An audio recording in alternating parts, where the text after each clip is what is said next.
Yeah, man, that's our guest right now, Heather B. As you so eloquently described who she is. But can you break it down a little bit more? We met her across, actually, here at Sirius XM Studios. We work across the street from a store we often frequent called Sprouts. And we go in there, we get our fruits, we get our water, we grab different snacks. And one day I was approached, didn't realize Sway had been approached as well, citizens, by a beautiful queen who said to me, "You look like Heather B." And I was like, "I know, because I'm her." And she said, "Oh my gosh, really?" And gave me the warmest hug and, explained to me a little bit about her history and what she did. Explained that not only was she a poet, but an artist as well. And so when she broke down what she did in terms of how she represented her art and started to pull up some imagery, I was just blown away. And she said, "I would like to gift a jacket to you and Sway. Who would you like on your jacket?" And I was like, "All right, Harriet Tubman, that's who lives inside of me." And she said, "Well, can you reach out to Sway and find out who would he like?" And of course, I know Sway, he always shares with us that Muhammad Ali was one of the first people he ever wrote a story on, even in grade school. This is true. Yeah. This was someone who he My looked first up book to. report. Yeah. Okay. And so the connection and the relationship was built from there. And then the rest is history, so much so after she gifted us our jackets, it was only right that we wanted Sway's Universe and our citizens in the world to see her beautiful art. So we welcome to the show today Poet Girl Ronnie. There it is. Yes. Thank you guys. Thank you. How y'all doing? Hey, excellent. Blessed to be here. Blessed to have you as well. And I want to read some of her accolades, Tracy, so to put it in perspective, because Ronnie was breaking it down to me while I was you met her. When I met her, I had some fruit. I was carrying. Yeah, you never have a bag. Yeah, I don't have a bag. I'm carrying fruit and pressed juices in my hand, right. And I was like, "Well, tell me about your poetry." And so I'm just gonna read. Her original poetry was recited by the singer Brandy and other cast members on the TV show Moesha. Yes. Remember that? Mo to the. Okay. Right, Mo to the. In 1995, she headlined a House of Blues show with the legendary Pam Grier as her co-host. Foxy Brown. Okay. She's also did Poetry Night when Magic Johnson used to do Poetry Night. With Magic Johnson, Starbucks, Shark Bar, you name it. Yeah, she's done it all. And so when we look at people like a modern day poets like a Jay Ivy or someone who recently won the Grammy Awards, Black Eyes, when you think of exactly. Right, I love her. And you think of Def Poetry Jam and the work that it did was exposing this beautiful art form called poetry. She was right there, and she was there before. Yes. And so here she is today, and she's an artist by every means, multifaceted. I'm literally wearing the jacket that she made for me, and I wear it all the time. You wear it all the time. I wore mine out to Philly for the Roots picnic. I wore mine and rep it as well, and got so many compliments. I appreciate that. So welcome, Ronnie, to the show. Okay, welcome to the show. How do you say? Is it poet? Poetronigirl. Poetronigirl. Girl. And that's where people follow you, right? Yes. Poetronigirl Brand. Okay, you know what I'm saying? You make amazing clothes. Thank you. And it's Army couture. My mom and dad were military. Okay. So I'm an Army brat, and I'm wearing, along my niece, we're wearing what's called the Jump Girl 333. I also, and it's a jumper I did for Trey. We keep on passing me by. I did a jumpsuit for him. And Farside. For Farside, so it's that. So basically for me, my family's from the South, so the fabric I use, the majority is from Ghana, so I'm representing quilts. So I'm half Louisiana, half Mississippi. So what I encourage people, like by the grace of God being here, we just ran into Jermaine Dupree, Arnold the photographer, who you guys are going to hear about. He's legendary. We hooked up, so we're going to be doing a legacy jacket for him. So what I do is encourage people, not just artists, to put your family members, dust those boxes off, put your family. It's like we got your back, and like my nephew, DJ, we have a shop on Slauson. And we're black owned on Slauson. So we and DJ designs all the shirts for the, like we're doing a jacket for Horse, but he's got to be New York driven. So my main thing is we're telling people we want to tell our history, especially what's going on in the world now, and people trying to erase us. And that's like with your jacket, we will not be erased. Absolutely. Okay. Current administration, we're not going to be erased.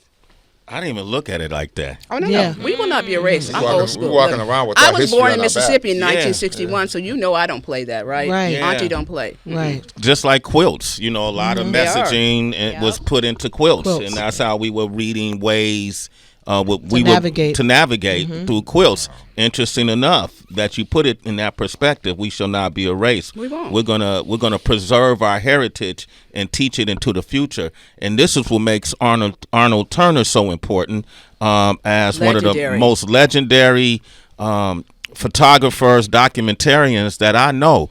We celebrate a lot of people like Ernie P. right on the East Coast. Yes. Like we celebrate Johnny Nunez and different folks. Johnny. Love Johnny.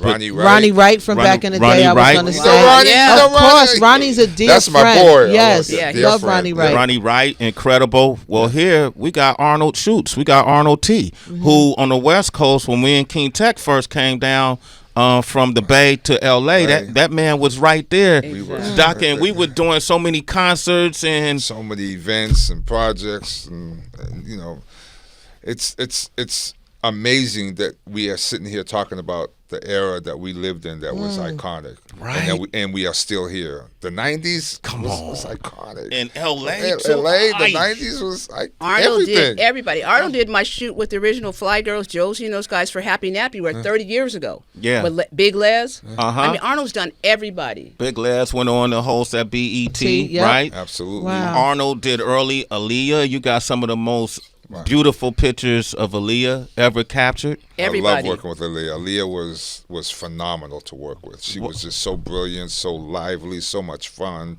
She was always so much fun, lively, and she was just a brilliant, beautiful girl. Now, you were a store manager before you became a photo. Where you going? Come on, Arnold, man. Don't do this to me, man. Since you last saw me, we're in the Hall of Fame now. Yes, you are, as you should be. Al. So when I came to California, photography was a hobby coming from Massachusetts. It was a hobby. I always had a camera in my hand. But when I came to Los Angeles, I had to get a job. So, you come out here, you like LA, and you go, oh, okay, this is where I want to be. But you got to get a job. So I got a job at Warehouse Records, and I worked very closely with Violet Brown. Yeah, she brought everybody. Violet Brown was responsible for everybody's music being put in the Warehouse chain. Absolutely. And people performing all around LA. So I had Fox Hills. It was technically store number 59. I was the store manager for Fox Hills. And we got invited, this is an amazing story, but we got invited to a listening party for Janet Jackson's Dream Street album when she was a little girl, because she was on Good Times. She was on a bunch of shows, but, she had a recording. Jesse Johnson produced the album. A&M hosted a listening party for her. I took my camera just for fun. I happened to take some pictures at the party with my store staff, her, and some of the A&M executives. Couple of days later, the A&M rep comes by the store and sees my pictures, because I had put them up on the wall in the store, just to have conversation with guests and customers that we were at a Janet Jackson party.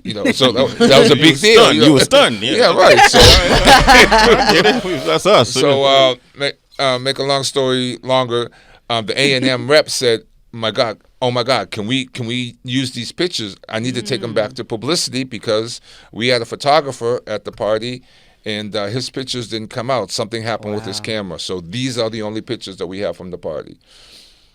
A&M used the pictures, ran them in trade magazines, and from there, all the other record representatives saw the pictures in the trades. Wow. And they said, I didn't know you were a photographer. I thought you were a store manager.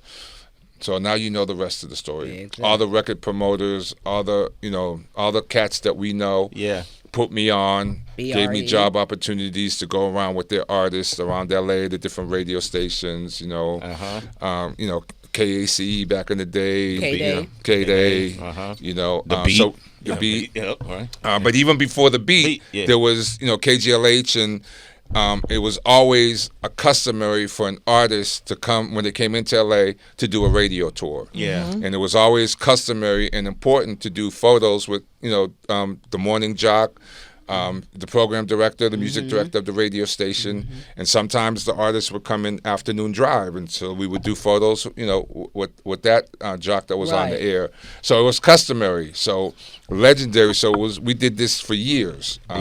So I got to work with a lot of major artists, the biggest, and you caught them when they weren't big. Exactly, when they first came out. And we captured and documented their story while they were in LA. Y'all can follow him at Arnold Shoots, right? Arnold Shoots. That's your Instagram, right? Yes, that's my Wow, give that man a round of applause. Yeah. When Ronnie told me she knew you. Sway was saw my reaction, right? Sway was I told him, out. I said, he should be your publicist, okay? 'Cause I'm like, you ain't telling me something I don't know. Arnold been shooting everybody, and like I said, I was blessed to have him shoot part of my Happy Nappy campaign, and it's like, Arnold, we remember BRE, Urban Network, and back then he's been the BRE, I was going Jack all the of that. Rapper. We were all of that. And that's when they didn't have pop-ups. Like I tell people, we invented pop-ups and Instagram, because Roscoe's Chicken and Waffles was our Instagram. We'll be popping up in there, posted up all day long, putting our flyers in the menus. But it's such a trip because how the world has evolved, but we've all still the original, like the Spike Lees, all that stuff. It's like it's still so relevant now, because like another thing I did is I used to do the marketing for Boys in the Hood. I remember when I met with Columbia, because my friend Melissa was his assistant. They asked me, well, how much, because they didn't want to send their interns into the hood to go promote Boys in the Hood. What, the white interns? Okay. There was a pause. I didn't understand what the pause was. They were like, well, we need to have people promoted in the hood, and well, what is your rate? And I remember Melissa was kicking me under the table because I was going to say $500, and she was looking at their budget sheet, and she said, "Oh, Ronnie, I need to talk to you real quick." I went outside. She said, "You said $2,500." I went $2,500, and they paused. Like, oh, that's it? They paid me $2,500. I was posted up in the hip hop clubs. I'd be at Roscoe's. Y'all meet me. I'd be like, okay, I had to post up in Roscoe's. $2,500 a day just to go in the hip hop clubs to promote the movie Boys in the Hood and give out T-shirts. We traveled with Poetic Justice, same thing. Wow. I mean, that's a lick now. Have you seen the viral that's going around right now? Ricky's memorial service. They're posting that little memorial. That Ricky, that's cracks. I seen it. Yeah, when Ricky got shot, Boys in the Hood. Like the thing that they give out at the funerals. Yeah, that's everywhere. That's on Instagram right Morris now. Chestnut we call picture. It. Yeah, Morris. It's hysterical. Really? Yeah. Yo, because it's the 30th anniversary. Oh, the 30th anniversary of the movie. I'm really impressed of how you're multifaceted. Yeah. You don't do one thing. And I tell people, like, I'm working on a documentary, and I know it's long, but it's called "The Born to Hustle: The Ballad of Poetronigirl." Been there, done that. I mean, back in the day, Pat Tobin, rest in peace, was my play aunt. Did the marketing for school days. So I remember the first pop-up we did up north, and we had all the school days, and She's Gotta Have It T-shirts. We sold out. I sold the She's Gotta Have It off my back. One of the frats, because I'm an AKA ski wee to all my sores. But anyway, they bought the shirt off my back. Wow. The She's Gotta Have It. We used to do pop-ups at Fairfax High School. We would have New Edition, Belle Biv and Vo, and everybody there. I'd had Tracy Johns, all the school days cast. They were selling T-shirts. I'd be like, she'll sign your autograph if you spend $200. I mean, I was a pimp for sure. Ronnie, sound like you still pimping. My hustle is unmatched. No, I believe it. Yeah. Now, one of the reasons we wanted to bring you here is we want to make people aware of these original clothes. Yeah. Yes. I was having a conversation with some friends of mine who were overseas, and they were purchasing a lot of expensive clothes with big name brands. Wow. And I was saying, why not invest in, people from the community who do brands? Why don't you tell the exact truth what happened? I didn't want to. So, I was FaceTiming our colleague who happened to be shopping in London. They were in Louis Vuitton, and they were purchasing things. And we were FaceTiming and asking my opinion on, something to purchase. This guy pops in the background with the worker there and his colleague as well, and said, "Why don't y'all start investing in black things?" Period. Okay. Black. That's exactly what happened. Okay. In the store, while this man was about to get his commission, Sway, who this guy is like, he already made it. Why you trying to stop my hustle? Right. Why don't you buy black? What? I don't see nothing. That's why I didn't want to bring up names. I didn't want to say it was Heather. Tell the truth and shame the devil. You have to tell everything. But when I look at these clothes that Ronnie has made, these are incredible. Yeah. Like, it's original. There's not one outfit. Monique has one on. Your nephew has one on. I have my jacket Heather has her jacket here. I have my jacket. And all of them have their own identity. And the thing is, they're stories. It's wearable art. And my thing is, I've done jackets for people where they're maybe their son or daughter has passed away, and so I'm honoring them. I had one lady that she had the last picture of her mother holding her son's hand, and we called it Grandma's hand. So we designed that, and people will often give me pieces of fabric from their family member to intertwine or their own certain African fabric. So it's important that telling our stories. Right now, we got to preserve our history, and instead of having them in the box, put them on your back. Arnold we did a jacket for Marla Gibbs. I saw it when Wendy was talking about Marla Tisha Gibbs. Campbell and Wendy Raquel Robinson came on. They were talking Marla Gibbs. And the thing is with the Marla, I want to give her flowers too, because I was a part of that Lamert Park legacy. Marla used to have a celebrity fashion show. And back then, I'm still young, black don't crack. But I was a young hip hop artist. For those people around the world, Lamert Park is an area on the Crenshaw district that is predominantly African American area. Yes, it's like Harlem, and it's called Lamert Park. Yeah. Lamert Park. And so Marla would have a celebrity fashion show. That's when she had her school that Wendy was talking about. So they would have me, they'd have the older designers, and then I had like Regina and Raina King were my models, Rick James Jr. and Tina Jones, Quincy's daughter. So that was, we could go on, comedy act, theater, Robin Harris. I was there the night that Martin first performed, and people were like, okay, no, you're not wearing them shoes. So Lamert's got its own history. It could go on and on and on. And the importance of people they hear about people talking about Roscoe's Chicken and Waffles on Gower was an important. You would be sitting there and you'd get up to go, and they say, "Oh, so and so from Warner Brothers just paid your meal," or so and so. It was a meeting ground. It was our black church. Yeah. Where you came for meetings. If you were going to the Urban Network with Scott Galloway, whatever, you came to Roscoe's. I lived down the street. I remember when one of my friends used to work for Quincy, and that's how I first got my stuff on Fresh Prince. She said, Quincy's got a new show called Quincy Jones. Quincy Jones. Yeah. So I said, I'm not going to. On a first name basis. Yeah. By the way, I should do the merchandising for them too. Okay, been there, done that. So I ran down to Sunset Gower, took my designs, and again, we had people that were the different color that were the stylists for the show, so we're used to our color of people and what we do. So they were like, well, we need some African fabric, being the pimp that I am. They said, well, I said, you got to go to Lamert. They said, is it safe? I said, not really. So, and they said, how much is a yard? I said, 75. This is in the 90s. It's not 75 a yard now. No. Right. Yeah. But you have to tell people where they can find your brand. So, Poetronigirl Brand. I'm Poetronigirl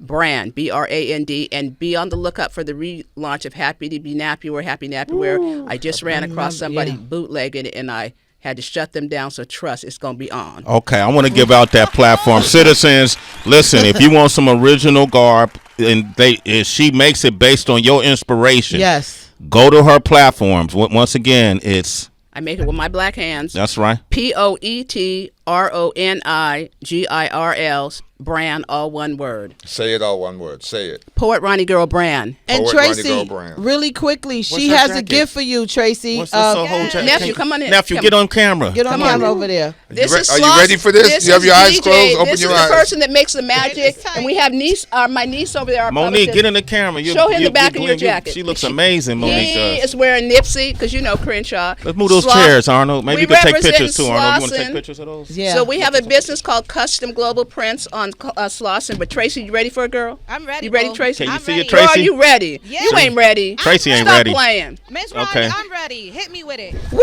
That's amazing. Wow. But wait. Tracy G. Look at that old Look at that, Tracy. It's her theme, too. Wow. That's beautiful. Ronnie, thank you so much. Citizens, I will be posting this, but to let you know, I had shows. So recently I've been feeling very drawn to So my shop is on. indigenous. Hey, guys, we're live on air. Hold on. Have Go four ahead, Tracy. conversations at once. Yeah, so I've been really drawn to indigenous African religion, specifically Yoruba. And so there is a dominant, revered Orisha, which is Oshun. And she is lauded as the goddess of love, of abundance, of rivers, diplomacy, healing. For anyone who's watched Beyonce's Lemonade documentary, that might been an entry into learning about Oshun, because she embodies both sweetness and power. And that dichotomy is so important to me as a woman. And so it's incredible that I'm able to wear her history as well, because that's very important. So thank you, Ronnie. Exquisite job. I will be rocking that with pride. And if you run into Trey from Farside, he has an Oshun jacket as well. So y'all got to get together and photo up. And I also did a dope jacket for Doodlebug from Diggable Planet. So y'all got to hook up. Okay, man. Ronnie, I want to thank you for coming by this morning. Thank you, Tracy. Thank you. And thank you. I want to thank Sprouts. I'm a Sprouty. That's my day job. You know, I am a pimp, and I'm also a cashier. So y'all can check out the sister. I am the sister. Look, from self-checkout sister to self-checkout success. Okay. Boom. That's me. Bam. All right. Love it, man. Arnold, you are a legend, bro. Yes. And you got to come back up anytime. We're in L.A. now, man. We got Will I Am tomorrow. You want to come back up, shoot? Sounds good. Sounds good. Let me know. I got some people for you that want to come on. They're like, you know, Sway? I said, yeah, I do. No. Let's go, man. I was using bragging rights. Man, as you should. Right. We go 3 decades, man. Yeah. Come on, bro. So, we are here, man. I'm going to bring you some good people. Bring me some folks. Some icons. Get like me she that. brought me, I'm going to bring some people. There That's you how go. we do it. And thank you to Monique. Thank you. Ronnie, Thank love you. you. Tracy, I can't wait to meet you. Thank you, guys. You're welcome. Y'all can I hang gotta say out, this. man. Thank you, Sprouts. There you go. I need 3 days off with pay. Okay. You keep saying their name, we're going to get free groceries. Exactly. All right. No, we're not. Ronnie, look out for the cookout. I'm a pimp. Okay. All right. Cool.